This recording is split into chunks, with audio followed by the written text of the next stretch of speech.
If there's one thing I love about Macau, it's that most of its attractions can be enjoyed for free.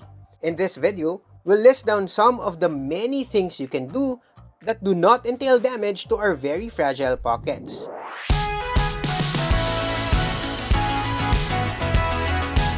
Hey there poor traveler, we are Vince and Josh. We have been travel blogging for the past 14 years and visited almost 60 countries. In this episode, we're still talking about Macau.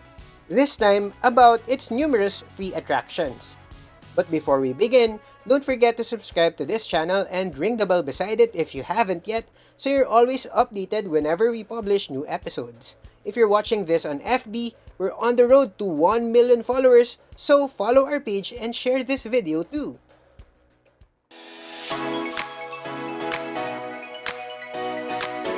If it's your first time in Macau, you'll find that it's almost impossible to do brisk walking here at Senado Square. Why? Because there's just so much to see here. A giant outdoor museum, the Senado Square is the centerpiece of the extensive historic center of Macau, inscribed on the list of UNESCO World Heritage Sites. If you look around, you'll find an architectural ensemble that perfectly exemplifies East meets West, a product of over 400 years of the Portuguese rule over the city. One of the structures that will catch your attention is the two-story neoclassical Leal Senado building. Today, while the Portuguese-style monument still stands proudly around the square, it is now often adorned with festive Chinese lanterns and other installations that match the season. When you walk deeper into the area, you'll pass by lanes of shops, punctuated by other smaller plaza like this, St. Dominic's Square with St. Dominic's Church overlooking the area. Follow the wave-patterned mosaic floor and it will lead you to another popular tourist spot, the ruins of St. Paul's. Probably the most iconic landmark in Macau, the ruins of St. Paul's attracts droves of tourists all year round. This is perhaps the most crowded part of the city. Like the Senado Square, it is also part of the city's historic center. Built in the 16th century, this used to be a complex with a cathedral and an academic institution.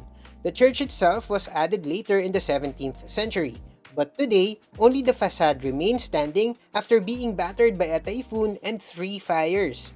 The structure stands atop a steep 68-step staircase. Whew, what a tongue twister. Okay, let's do that again. The structure stands atop a steep 68-step staircase that also gives a great view of the surrounding areas. A guard is usually stationed by the main door of the facade, but there is no entrance fee here. Just walk right in. Beside it is an area where you can catch a glimpse of the church's original parts. Also worth your time is the Museum of Sacred Art and Crypt at the bottom of the ruins. It presents religious artifacts including Sino-Portuguese crucifixes, and it's also free admission.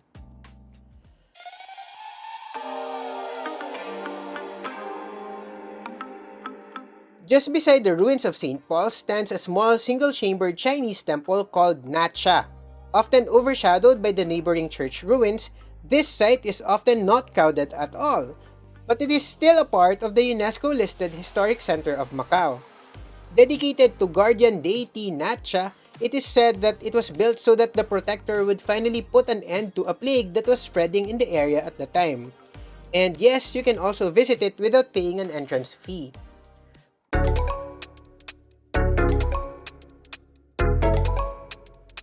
Another must-visit temple in Macau is this, Ama Temple. Actually, if you could visit only one temple in the city, make it this one. Not only is this the oldest in Macau, built in 1488, it is also believed that the city got its name from this temple. According to accounts, when the Portuguese first set foot in this part of the world, they actually arrived here, where they spotted people worshipping at the temple. When they asked them for the name of the whole area, the worshippers thought that they were asking about the specific site, so they answered Amagao, meaning Bay of Ama. Amagao eventually became Macau. Ama, of course, refers to Chinese sea goddess Mazu or Ama. Legend has it that the goddess helps seafarers and guides them on their journey, especially during a storm.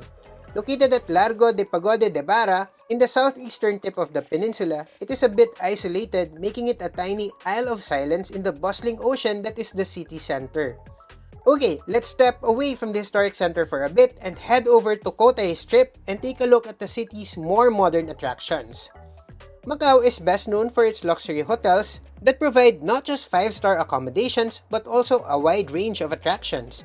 And yes, many of these attractions can be enjoyed free of charge.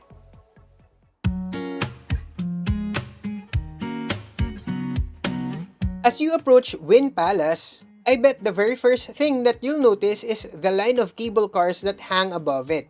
This is called SkyCab, and yes, you can ride it for free. A ride here lasts 10 minutes. Each cable car is air-conditioned and can accommodate 6 persons. It soars above the hotel vicinity with a fantastic view of the vast fountain that fronts the main building. This is actually called Performance Lake because it shoots mesmerizing plumes, and at night, they dance in sync with the lighting and music, which has become an attraction in its own right. Unfortunately, we didn't get to see the water show at night, but years ago I was able to witness the dancing fountain at its sister Wynn Hotel in the Macau Peninsula. But I'm sure this one at the Wynn Palace is much grander and bigger.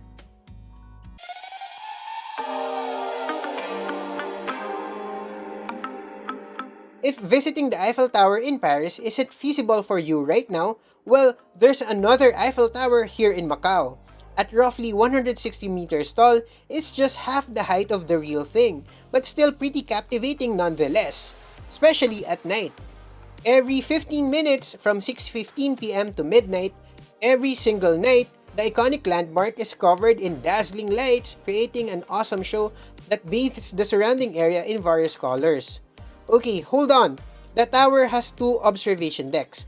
One on level 37 which charges 75 patakas per person, and the other on level 7 which is open to everyone free of charge. As for us, we decided to just stay on the ground, admire it from afar, and snap countless photos with the vibrant structure as backdrop instead.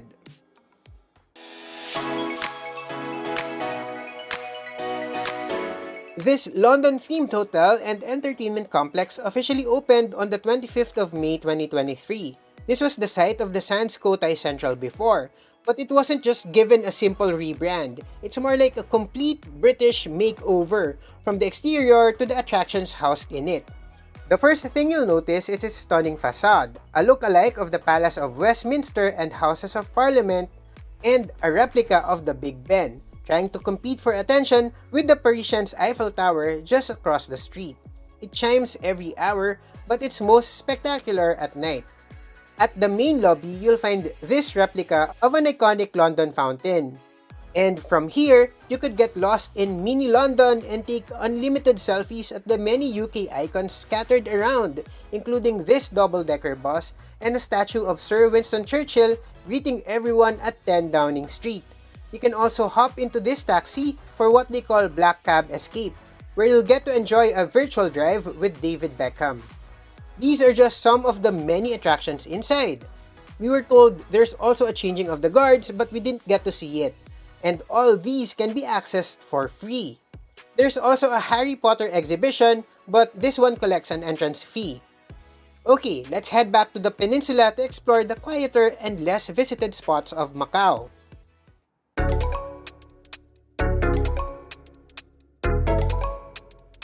Macau's oldest part, the Camoes Square, was named after a legendary Portuguese poet. It is also the largest, covering an area of 20,000 square meters.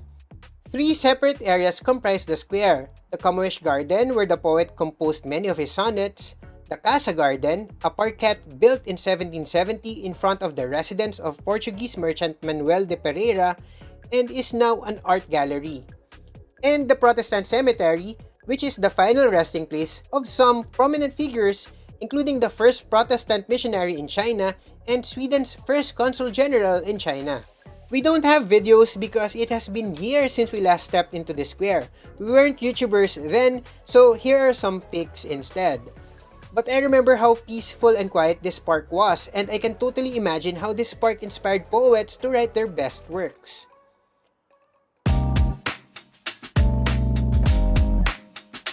Another quiet spot in the city is the Jardim Lul Liim. I'm not sure if I'm pronouncing it correctly, forgive me if I'm not, but yes, I was also so in love with this relaxing place. We stumbled upon it by accident because it was close to our hotel at the time. Completed in 1906, it used to be a residential garden of Lu Can, a local merchant, until it was donated to the Macau government. Today, it is a public park that has become a sanctuary for locals looking for some peace of mind or just spending some idle time. Victorian and traditional Chinese structures stand in between ponds that are carpeted by lotuses all over. One thing I noticed that time, again, this was years ago, is that there were no other tourists but us.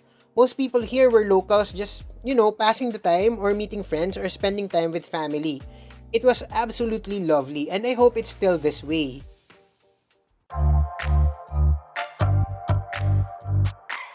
Macau harbors dozens of museums and most of them can be accessed for free. Yes, no entrance fee at all. For a complete list of these historic houses, visit this website and just look for those tagged with free admission. These include St. Dominic's Church Museum, the Maritime Museum, Fire Services Museum, Macau Museum of Art, and many others. Even the Macau Museum can be visited for free if your timing is right. Normally, it charges 15 patakas, but on Tuesdays and every 15th of the month, entrance fee is waived. If your visit falls on either, lucky you! The Macau Museum lodges significant artifacts narrating the history of Macau as a small settlement, as a Portuguese colony, and now as one of the two administrative regions of China.